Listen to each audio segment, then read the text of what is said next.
Ibang klase to guys, yung ano to guys, yung ito guys ang mamahalin na ano guys, mamahalin na ah, aquarium guys. So meron siyang pang heater.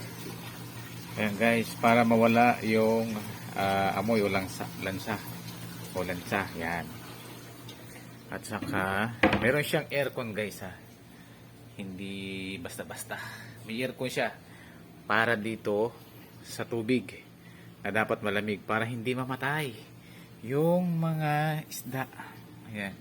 May control sa guys sa ano sa tubig no, na hindi dapat mainit.